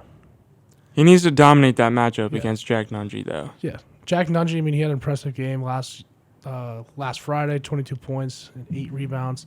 I think another thing that we did good in the first half that didn't work in the second half, Zach Fremantle and Paul Scruggs, they both had all their points in the second half. Just Fremantle with 12 and Scruggs with 9. So, but, I mean, we eliminated in the first half, and we were still in the game. We were only down by 3.5. I think if we eliminate Jack a little bit and then keep Fremantle and Scruggs to not as many points or just not going off in the second half, we should win this game easily. Yeah. So is that your prediction? Well, as you see right here, I have them. I have LFG, Huskies. We win in the chip. So I think that explains my pick. I mean, if I'm not picking the Huskies, I don't. Yeah, you're fake for that. Yeah. You would be fake. I don't know what kind of fan I would be. We're winning the chip. Did you know that? I thought it a couple weeks ago. But now every time we do this show and we talk about UConn, I always pick UConn. And they've let me down twice before. But I'm rolling with them again. At home, Huskies, Hurley, let's get it done, baby. You know, I want to get the hockey ready for the UConn theme music. Da, da, da, da, da. Moving on to the SEC. Alabama, number 25 Alabama, going to number 4 Kentucky. And we actually talked about this 2 weeks ago. Kentucky ended up winning, what is that, 66-55? Yeah. Pretty not boring game, but just like Kentucky kind of just dominated Alabama. Yeah, when we talked about it, we thought it was going to be high scoring. Like, Alabama has one of the best offenses in the country, and Kentucky has some future NBA stars. So, thought it would be high scoring, grinded out game, super defensive minded. But if you're Kentucky, you got to be happy. You went on the road to Bama, who has beat a lot of good teams this year, and just took care of business. Yeah, I mean, they held Alabama 28.1 field goal percentage and 10% from 3. Just absurd defense. Yeah, that's absurd. That is And absurd.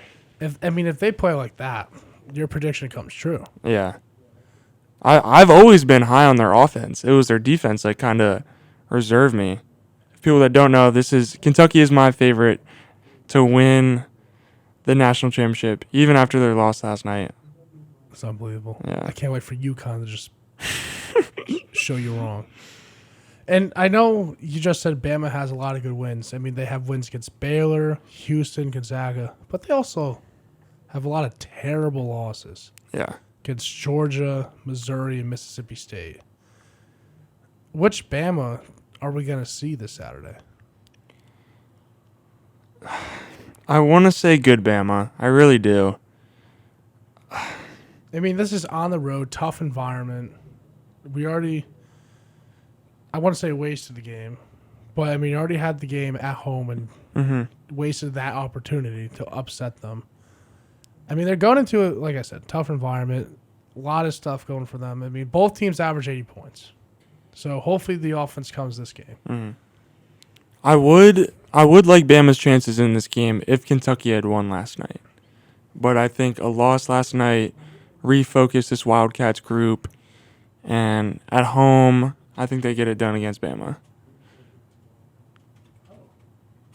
So you're going Kentucky. I'm going Kentucky. I don't think it'll be that close. I don't think they have anyone to match up against Oscar Tshiebwe down low.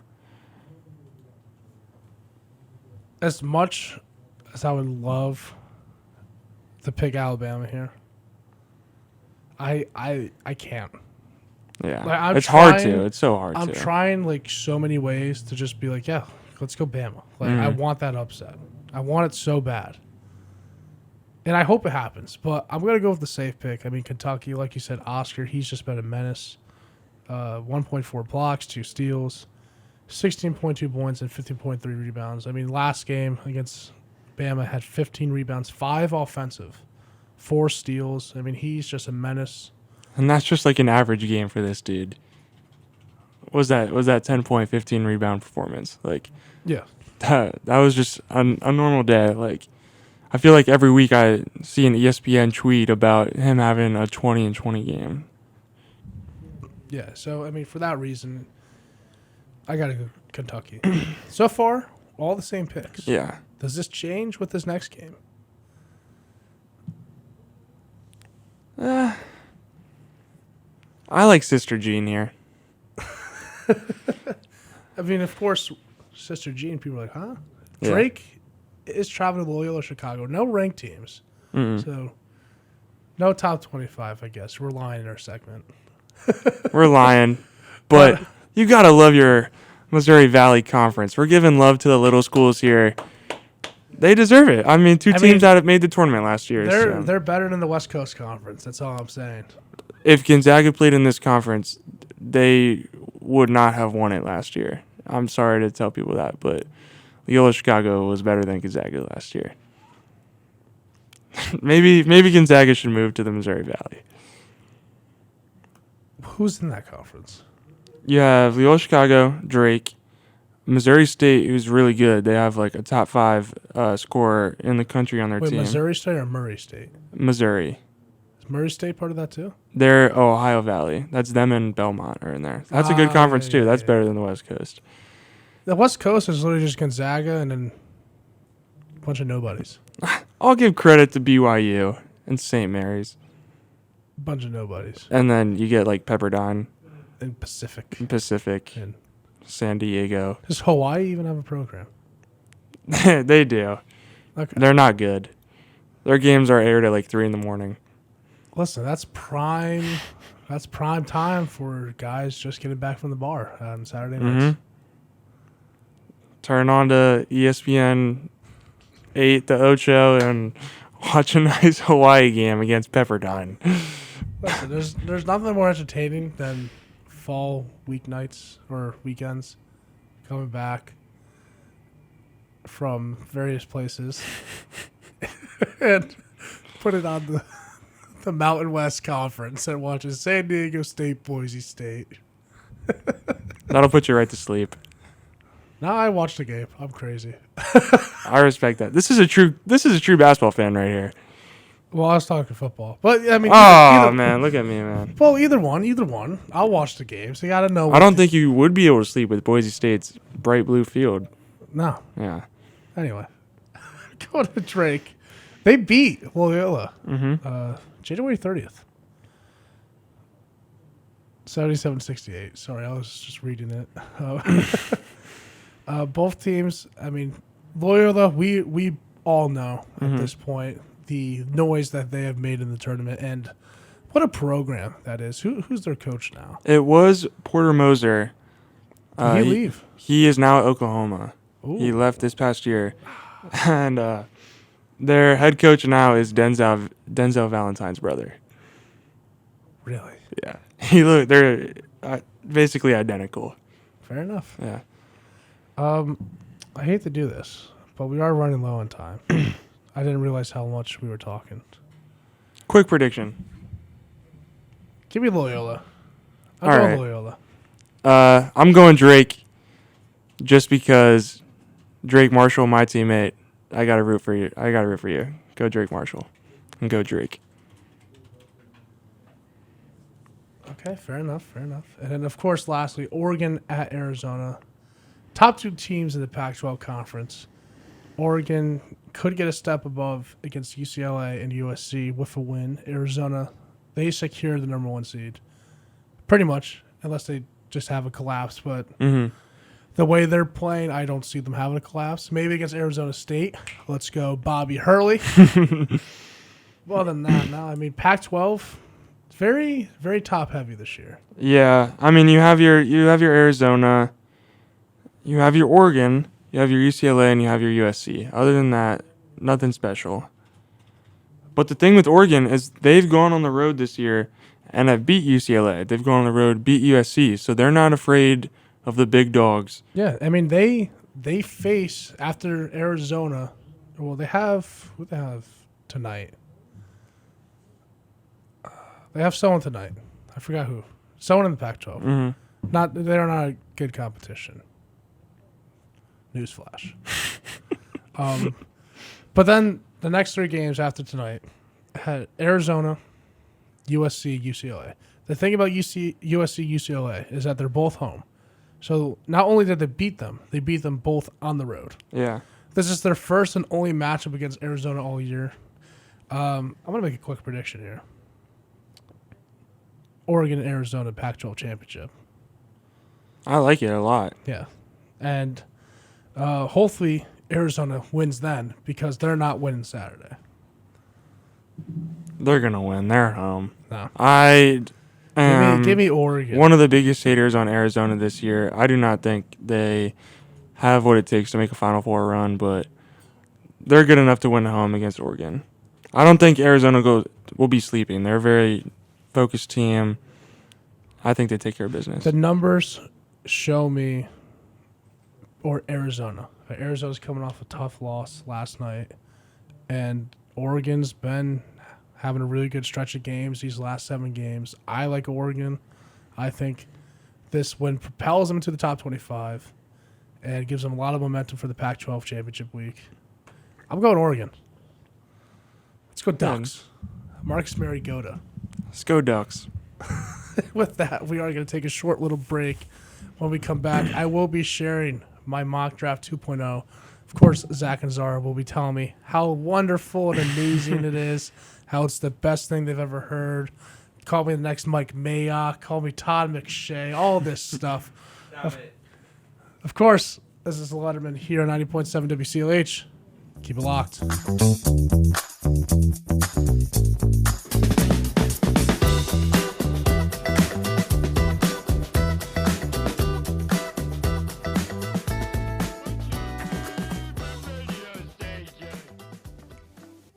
This is DJ Tom.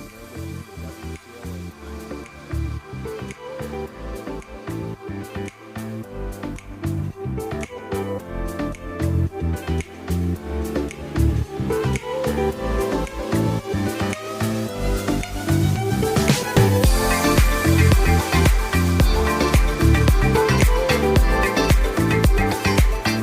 And welcome back to the Letterman on 90.7 WCLH, Wilkes-Barre, Scranton, Hazleton area.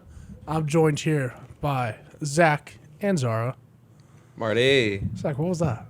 What? A little eye thing. Nothing. Turn around. You can't see, but CS is our producer is having fun behind us. He's showing us the 2 lovely Blue Jays. If Already anyone left doesn't now. understand that, he was giving me the bird. Anyway, Blue Jays are in a few more months. Blue Jays in a few more months. Baseball. maybe. We'll talk about that later. Yeah, we will talk about that. We'll talk about At that some in coming point. weeks. At some point, we will talk about all that situation. I know Chris wants to talk baseball. I do Here too. for I that. think we I'm all here do. for that, baby. Maybe Zara doesn't. How are you today, Zara? Yeah, how are you doing today? I'm good. That's great. Hey, by the way, Zara, great article in the Beacon. Oh, thank you. Yeah, so if anyone wants to go around, grab yourself a Beacon. Where can they be found, Zara? They can be found all over campus. There's a bunch everywhere. in the Starbucks location, which is also the UConn building. There's a bunch in the Com building. That's the Sims on Main. Sims Also Center the- on Main. the UCOM. Sims Center All right, on we're not Main. debating this, but they're literally in every location. Evans Hall, the Sub, just all over campus. I have a question. So did it really used to be like called UCOM before There's this? like 3 Yeah. different names. There's like the Mac Center, UCOM, Sim Center. And all of the like promotional stuff, it's labeled UCOM still by the school. Yeah. I want you to know that. Well, the school. So anyway, I have a We're mock not here to draft. talk about No. the school's naming though. No. I have a mock draft. We're here to for- talk about Martel's bad mock draft. We're That's here, not we're bad. both here with mock drafts to tell you how wrong you are. We made our own just to prove you wrong. I'm turning the computer. He turned the computer, guys. So you guys can't Wow. see my picks. But He we're turned starting the computer. with the Jags. Evan Neal Okay, is the good. pick here. Thank you. We'll give that to you. It's self-explanatory. Yeah. I personally, with my own eyes, in person, saw what happens when Trevor Lawrence has protection. That Jets game was that bad? Oh, Trevor Lawrence, that was one of Trevor Lawrence's better games. I of the know. year. It was supposed to be a rhetorical joke, Well, but I don't joke around when it comes to Trevor Lawrence, okay? Yes, he does. I do. We do. Yeah. But to piggy off of you, yeah, the biggest thing for that franchise and how you move that franchise forward is protecting Trevor, getting Trevor to feel comfortable, and Evan Neal's by far the best lineman in this class. 100%. There's nothing really more you could say about Evan Neal. It's the obvious pick. Jags need lineman. Evan Neal, in my opinion, is the best for this situation. I think the top 2 picks are locked, to be completely honest. Yeah, I would say number 2. I mean, Are we good all transition. thinking? Ian Hutchinson? Yeah, Yeah. number 2 is locked. I These top think- 2 picks are locked. I mean, I personally don't think Hutchinson should be number 2. I agree with you there, but just for that Michigan factor, I feel like the Lions are just going to take They're- Aiden I mean, Hutchinson. they need defensive line anyway. He was Hutchinson, third in Heisman, third or second in Heisman. yeah, Hutchinson or Thibodeau would be fantastic here. Yeah. I just think because he's Michigan, they're going to keep him in Michigan, and he's just going to fit well there. So I think once the third pick is when the real draft starts and when the mocks start to See, get a little different. I honestly think, if you want to, I guess that's transition. I honestly think the Texans, they're going to trade down. I fully think that. I do too. yeah. But we're not doing trades We're not in doing this. trades in But I this. do think they're going This to trade is- down. I don't do trades until the month of April. I like to do all my mocks until then. See, just I no usually wait trades. till once the second mock comes, then I'll do trades. This is my second mock. This is my first mock. Unbelievable. You're Unbelievable. already behind the 8 ball. It's still better than yours, even behind the 8 ball and No, all. it's not. Yes, it is. Third pick, Kayvon Thibodeau. If they were to not trade down, they need pass rush. They need a lot.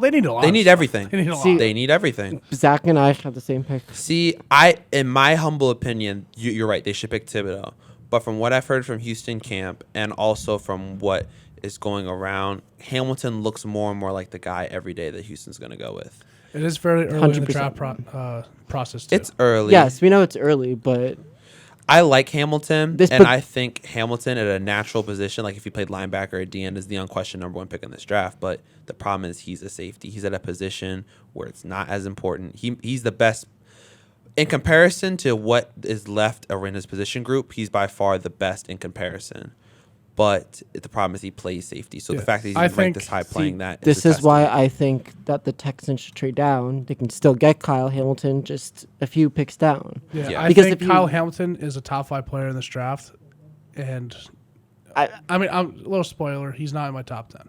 It's fair. I mean, like I said, rerealistically, I just If- think how the let's draft just works. say- He's let's- not going to It's be a top 10. safety. I'm looking at the top 10 right now. The only team that might take Kyle Hamilton Or the Jets at 10. or the Falcons. Falcons could. I Falcons have them didn't going anything somewhere on else, defense. but- But I'm I'm gonna just go- saying, which is why they could technically trade down and be okay with it. I'm going to go number 4 here now. Jets, they need an edge rusher. I have them going Jermaine Johnson, Florida State. Really? Wow. Do I know where I had Jermaine Johnson going? Where? 28 to the Packers. You know where I had Jermaine Johnson at? Second round. Yeah, I had him at I 28 am not to the a fan Packers. of Jermaine Johnson. Oh, That's crazy. This is like a Cleveland Farrell type pick. I've seen. I'm not even talking about bad. I'm just talking about the fact that it could either be like top 10 or just completely out. I think this is a guy that we'll see more as come up with the combine and pro Okay, wait. days. Explain your reasoning then. he's I a can guy understand with it. a lot of physical attributes, and I think Robert Saleh likes what he sees in him. I think he can have a lot of fun with him. He could use him just like he used Greenlaw back in San Francisco. I'm not gonna lie. I feel like the Jets need a corner, and I did put Ahmad Sauce-Gardner over Stingley just because I feel like he's the better prospect. I mean, granted, Stingley was amazing his freshman year, but he's kind of slowed down. And I mean, I'm sure a combine will help him, but I think I have Gardner here at 4. Yeah. But Jermaine Johnson, like I said, I had him for the Packers at 28. And the reason I only have him at the Packers, I wasn't even going to put him in the first round. The only reason I put him there is because if we get Rodgers, both Zadarius Smith and Preston Smith is gone. Yeah. So I wasn't even going to put him in the first round initially as well. I had him at Kansas City, and then I dropped him out after looking through the back end of it. But at 4, I had Thibodeau, of course. So I agree with you with the edge. Yeah. I actually had Thibodeau at So 7. I'm going to go through these next 3 picks. Just, time constraints and all that. Just talk about which one you think is most interesting. Number 5 for the Giants, I have them going Akeem Ekwonu. I have that too.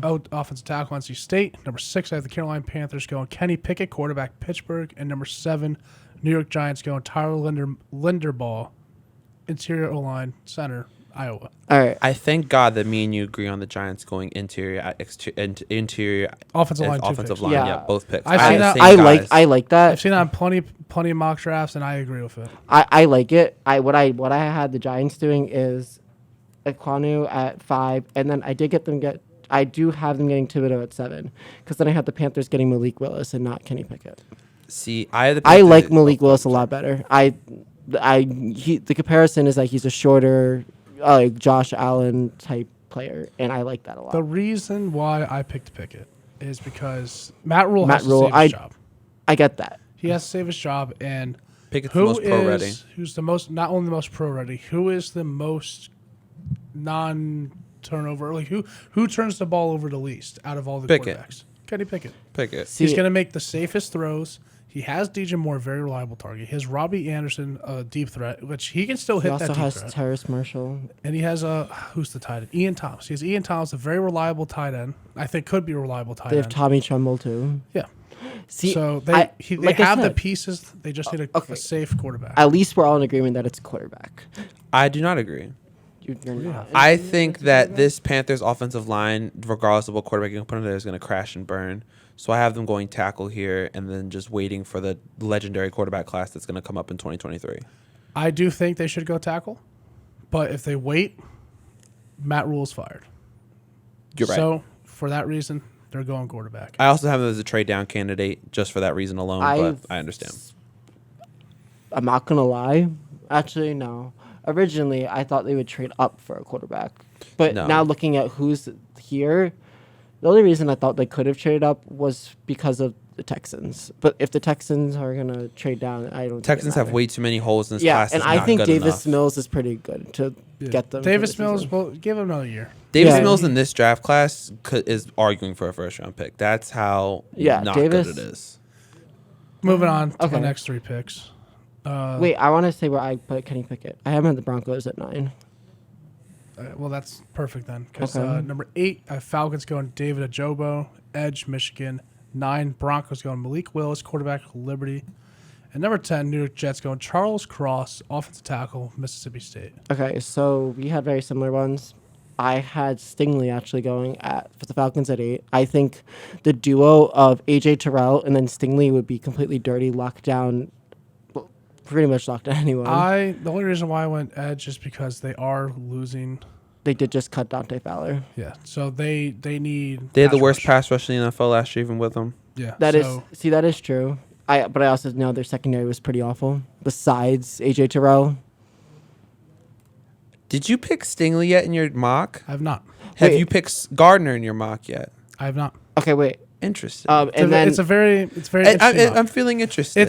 It's literally. I went through what I think. I mean, that's what everyone does. But I said what I think these teams need, and you'll see like a lot of people fall. that you're probably shouldn't right. fall. I agree. But then with the combine, that brings a whole nother aspect. Yeah. But Again, this is after I season. had Charles Cross at 10 as well. Now, so the reason why I think Kenny Pickett is a better fit for the Broncos, they are one quarterback away from making the playoffs. A good quarterback away. They could have made the playoffs last year. They are. Bridgewater and Drew Lock was just not doing it for them. And I think Kenny Pickett, along with Jerry Jeudy, Cortland Sutton, Noah Fant, I think Willis will have a better time progressing as a quarterback in Denver than he would Carolina. yes. And I think that I get that, but I But think the he's play not- style. Elway's not going to pick But I think the Willis. play style and also with who Elway selects, which tends to be like, yeah. But I think the play we know style. what you're trying to say. Yes. LA? the play style for Mhm. Kenny Pickett is just reminds me of like what would be perfect for Broncos. And Malik Willis doesn't really make me think of a Bronco in that instance. He doesn't. Now- but I think it's Kenny they Pickett. need the Broncos need to do something different. They because do need to do John something Elway, different, but they're not going to. John Elway has done in my opinion, the only reason why he's considered or still there is because Because he's a Bronco legend quarterback. That's the only reason. Because he got Peyton Manning. That too. So you like so He- you don't he- know the only way he secures this job if he gets Rodgers. That's the only way he's going to If he continue. gets Rodgers securing or this if he job. makes a pick that he hasn't made before, and Malik Willis will definitely be that. Yeah, but knowing the trend for John Elway, who I'm pretty sure it's going to be Kenny Pickett. To go over mine, I didn't have Njobu. I had George Karlaftis, the kid from Purdue, had a little bit ahead. He's high on him. Yeah, I love Karlaftis. I think the just physically and what he's done for that Purdue team, the fact that if he was not there, this Purdue defense is not what it is at all. I think that puts him up there, and I have Falcons taking an edge anyway, so I have Karlaftis there. I have Kenny Pickett going to Denver. I'm not a fan of Kenny Pickett at all. I think he's at best QB3 in this class. QB4. You can argue me down to QB4, but I have him off as my first QB because it's a mock. That's who I think they're going to take. And then I have Stingley to the Jets. It's the fact that Stingley fell to 10 is crazy to me, but when you look through it, makes sense because a lot of teams up here need line. So I'm going to go through my next 5. Let's go. Number 11, the Commanders take Matt Corral. Never QB, say that again. Ole Miss. Wow. The Vikings at 12 take Kyle Hamilton, Notre Dame safety. 13, Cleveland Browns take Jordan Davis, D-tackle, Georgia. 14, Baltimore Ravens take Derek Stingley Jr., cornerback, LSU. And the Eagles at 15 take Trayvon Walker, edge, Georgia. Okay. Thoughts? So I have 5, and then I'll put thoughts on that. I also have Matt Corral to the Washington football team. I refuse to say Commanders, at least for I'm right just now. being correct. I know. Then I had Andrew Booth for the Vikings because both corners are already gone. Why are you... Keep going. I'm looking at my... Okay. I have Traylon Burks to the Browns at 13, and then I had Tyler Linderbaum for the Ravens. I think that's a perfect fit for the Ravens. I think that would be amazing for them. And then 15, I have George Karlaftis for the Eagles. What are your 5? You have something to say about I don't think Derek Stingley or Sauce Gardner even sniff number 14, but that's the only thing. I just think that your corners are too low, but that was like my the big Ravens thing. could if they do fall into like the top 10, they could trade up for him, and I think I that's a would love if we perfect- traded you for also- Stingley. If we had Derek Listen, Stingley, what about I Gardner? think Listen, if we have Gardner, I think, yes, it is not a high QB draft class, but you also have to remember people take QB still. They do. It's a very important need. And then people will favor interior O-line, interior D-line, and edge before they consider Well, I have secondary. quarterbacks going here too. What so. still doesn't make sense to me, and I will never understand this, is why the Denver Broncos, the Detroit Lions, or the Carolina Panthers did not select Justin Fields last year. And that is what confuses me about quarterbacks in the draft. That's the whole thing. It's the illusion of not having a quarterback because you honestly never really know what's coming out. Every time we come around this year and we talk, we say next year quarterback class is going to be legendary. The only time we didn't say that was last year because we knew this next upcoming class was we even said last year was going to be legendary because we thought Spencer Rattler was on his way. We thought Sam Howell was going to be a much better prospect than what he ended up being. Heck, who did I just say? Spencer's not even here. Spencer went from Oklahoma starting quarterback to getting benched for a freshman and is now sitting in South Carolina. Which, I have to say, that excites me. I'm mad because the guy he is replacing at quarterback who had to go transfer out, I actually know. I grew up with him. I'm very excited for South Carolina next year. Anyway, continue though. But for my, we're starting from Washington. I had Malik Willis going here. I love Malik Willis. He's my number 1 quarterback. The physical traits that he has and possesses is amazing, but the bust potential with him is real because if he does not get up to the NFL level of trying to read off his first read and also sitting in the pocket. I have Sauce Gardner going to Minnesota. They need anything on defense, especially in that secondary. I have Cleveland taking wide receiver Garrett Wilson, first receiver off the board, was amazing at Ohio State. Him and the guy I'll have going a little later in the draft were just amazing last year. I don't want to spoil it. And Olave? then Olave, yes. I didn't want to spoil where he was going yet. Well, I have him That's going 27th.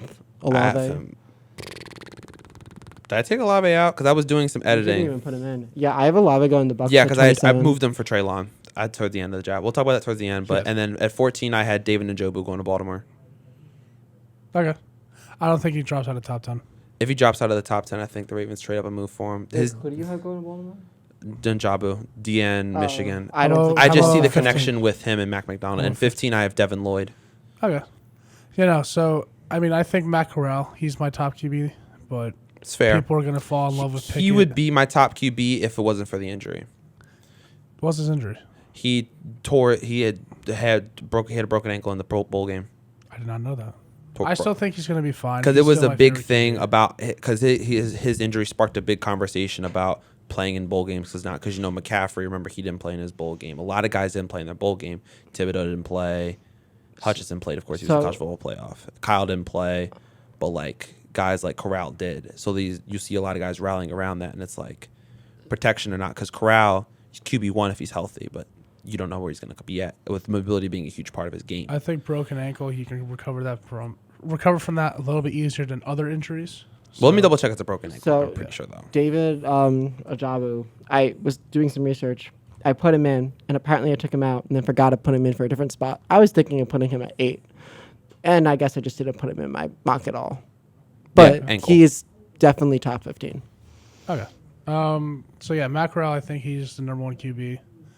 Washington gets a steal at 11, I think. I think he's going to take a year to groom, either behind course. Fitzpatrick or Heineke. Heineke. Or he might get thrown in halfway through. I mean, we'll see what happens, but Washington can do a lot here, Yeah. but Washington is also a good spot to lay because Washington sneakily has a lot of good pieces to sit with. They were just injured last year. have a decent O line. Mm-hmm. They have a good running back in Gibson. Gibson. They have J.D. McKissick still, and they have Mr. McLaurin himself. Vikings, they go Hamilton. I mean, this is a top 5 pick going at 12. Nothing Yeah. else, nothing more to say. Jordan Davis going to Cleveland. They need interior D-line. They need a good run stopper. You have him going early. We both have him going to the Chargers at 17. Just because I don't think that the NFL doesn't value nose tackle like that in the draft. And I think that he's a perfect prospect But for the he's- Chargers. he's Perfect big. for the Chargers. I think Baltimore needs that second compliment next to Marlon Humphrey. I His mean, name they is need Marcus. a corner. They need a Marcus- corner. Yeah, Marcus they need a Peters. lot. Yeah. Well, a lot was with injury, but I think Baltimore needs to learn that depth is a huge part of the team and Yeah. figure it out. But So there's a new Derek D Stingley coordinator is definitely there. going to help that out. They And need a then corner, but I think O-line's more important. I have Philly Yeah. going Trayvon with their first of 3 picks. I think they need an edge rusher to help out with Derek Barnett, Fletcher Cox. Who you have them and going Trayvon. with? Trayvon Walker. Georgia. Okay. I mean, I think the championship experience propels him a little bit more than other prospects, so he had him at 15. Edge rusher for Georgia. So now going to 16 through 20, I have Philly again going with Kenyon Green, interior O-line, Texas A&M. Wow. Chargers going to Mata Gardner, cornerback, Cincinnati. New Orleans Saints going Treylon Burks, wide receiver, Arkansas. Philadelphia Eagles going to Kobe Dean, linebacker, Georgia. And 20 Steelers going Zion Johnson, interior O-line, Boston College. So you don't have the Steelers picking a quarterback. So No. okay, so I I think they pick a originally. quarterback through trade. I originally. okay. That's the hottest one. That's the hottest take you've had so far. I And originally respect it. had Zion Johnson at 20, then I switched out for Sam Howell. But Ew. my Don't next, do Sam Howell like that. my next one. I'm sorry, I love Sam Howell, and then he just disappointed me this year. I love Sam Howell. I still. was calling him Heisman winner this year. I love My Sam Howell. next one is Devin Lloyd to the Eagles at 16, Jordan Davis to the Chargers at 17, Garrett Wilson to the Saints at 18, Drake London to the Eagles at 19, and then, like I said, Sam Howell to the Steelers. Of course, I said Lloyd to the Eagles, gives them a nice middle linebacker. I have Drake London going to Philly, gives them a nice big body wide receiver to complement the smaller size, Devonta Smith. Jordan Davis to give him a run stopper in Charger land. Jamison Williams for New Orleans. If Michael Thomas stays, which reports are coming out so far that this seems like the case, it gives them a nice deep threat to go over with whatever quarterback steps in there next year. And then Andrew Booth is another corner for Philly just to help them out, give someone next to play next to Big Play Slay and eventually take over for him. And then Matt Corral going to Pitt. I still love Matt Corral. I just don't know how it's going to work out. He did have some problems in Ole Miss, especially looking off of his first read and playing through the offense. But throwing his first read, the arm talent he possesses and the mobility he possesses is something that, if it's willing to be harnessed, QB1 potential. I would explain my picks, but we are running out of time, so Let's I'm keep gonna going. just We keep got 10 more to get to. Let's Do your go. next five. My number 20 or my 21st pick for the Patriots. I got Devin Lloyd. They need to replace Donta Hightower. He's just getting old in age. His speed is gone. Number 22, I have Andrew Booth, cornerback Clemson. They definitely need a cornerback to help replace some of their guys that were not there. The Cardinals, I have them going George. How do you say his name? Karlaftis. George Karlaftis. I have them going George Karlaftis. Yeah, I'm high on George Karlaftis. That's fair. I think he's had him gonna. I 15. think he's gonna move up, but right now That's fair. it's good. It's fair. Good spot for him. He's like you said. Without him, Purdue is nothing. Number 24, I have the Cowboys going Cameron Thompson, edge, San Diego State. They're gonna have to replace Him and Parsons together is something scary. They're gonna have to replace one of their edge rushers because one of them's leaving. Who? Either Lawrence or Gregory. That's true, but I think they might just get a linebacker and put Parsons on the edge for now. Parsons is a giant Swift Army knife. I mean, they could go Devin Lloyd or N'Kobe Dean, but in my mock, they're gone. So That's fair. Just And finish then it out. 25, Roger McCreary, cornerback Auburn to Buffalo. I think. I mean, McCreary going that high? Okay. the only thing why I have McCreary going there, and why Buffalo's going corner. I have just him going think- corner too. I find it interesting. I to have choose them going McCreary. D tackle. I just think their corners are getting up there in age. And of course, Trey White going down. You saw what happened when Trey White's gone. 13 seconds. That's the number that's going to live in that was infamy in more like Buffalo. I don't coaching. think that's corners. I think that's more. coaching. I don't know what you call that, but yeah. But yeah, okay. So mine, I had for the Patriots, I had them going to Kobe Dean at 21. I had Jamison Williams to the Raiders just because they're something about them in Alabama receivers. I had them going receiver at first too, but I changed it last minute. But they definitely need a receiver. Trent McDuffie to the Cardinals at 23rd. Jalen Petre to the Cowboys at 24, and then Devontae Wyatt to the Bills. All right, at 21, I have N'Kobe Dean as well going to New England. I have Devon White, teaming of Jordan Davis, going to L.A., helping their defense out. Darion Kendrick going to Arizona, giving them another corner. Kenyon Green going to Dallas, helping that interior O-line out, especially when I don't think Connor Williams will come back at all. Kobe Bryant, another teammate of Sauce Gardner, my fault, going there. Actually won best cornerback of the year in college this year. Really? But that was just because he was more That's just because he had Sauce on the other side, so he got targeted more often. Sauce's stats don't jump off the page. It was because he just was not targeted, and the beneficiary of that was another great guy in Kobe Dean himself. And then at 26, I have the Titans going interior O-line, Zion Johnson. Got a little ahead of yourself there. Oh, my fault. There Boston you go. College. I'm going to my last 7 picks here. Go ahead. Tennessee Sorry, bro. Titans. I had them going offensive line too, but I had them going Trevor Penning, offensive tackle, Northern Iowa. That's fair. I just thought the interior was more of a problem. Yeah. I think he can move the guard. So That's fair. yeah.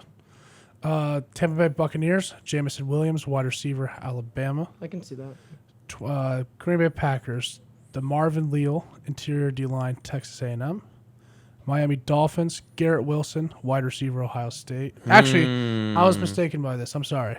I had So them going Kenneth Walker, Oh, you're going Kenneth Walker. running back, Michigan State. You had a running back in the first round? Running backs did not seem that good The running backs this class are weak, but I he's the think- best one. Kenneth Walker is the best one. I Kenneth think Walker Miami, is a beast. I mean, they grab him. It's going to be he's a late first rounder, so it's not too big of a risk. Yeah. And you have the ability to give him that 5th-year option. And Yeah, they you control him longer. They need a big power back right now because Miles Gaskins, yes, he's very That's good. Kenneth Walker's They name. hate Myles Gaskin for some reason. Apparently, he was top 10 in rushing though this season. Didn't know that. But So I think he's going to be a good compliment with Kenneth Walker. Number 30, I have the Chiefs going Chris Olave, wide receiver, Ohio State. 31, I have the Bengals going Nicholas Freer. Nicholas Offensive- Freer. Yeah. Yep. Offensive tackle, Ohio State. And then your last And then pick. 32, I have the Lions going Jaquan Brisker, safety, Penn State. All right. All right. Zara, finish yours out real quick. I have the Tennessee Titans going Trey McBride. I think tight end's one of their huge. He's the top tight end. I don't know if he's like first round worthy, but they He's can't. the best they tight end, can't no use doubt. this with Anthony Firsker. They just can't. Buccaneers, Chris Olave, because I still think Jimmy Garoppolo gets traded to them.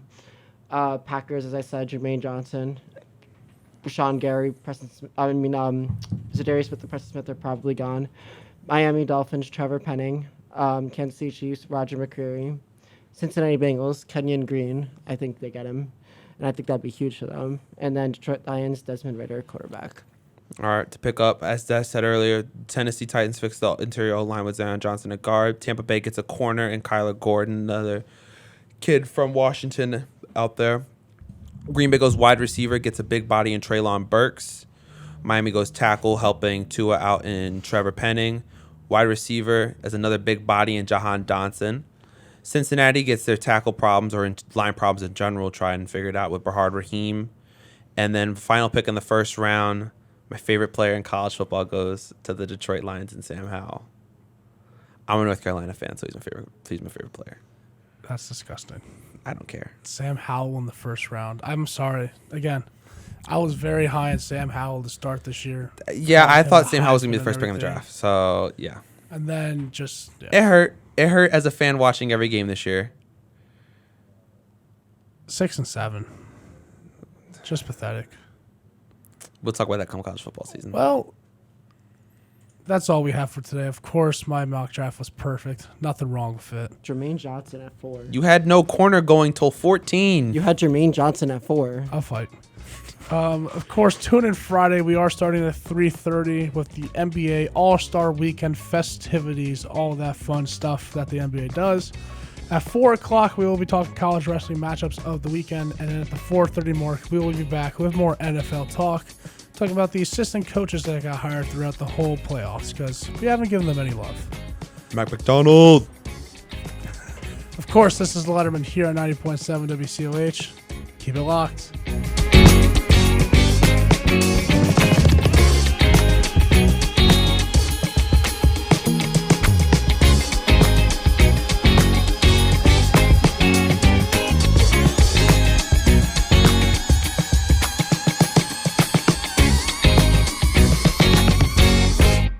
Thank you for tuning into this week's episode of The Letterman.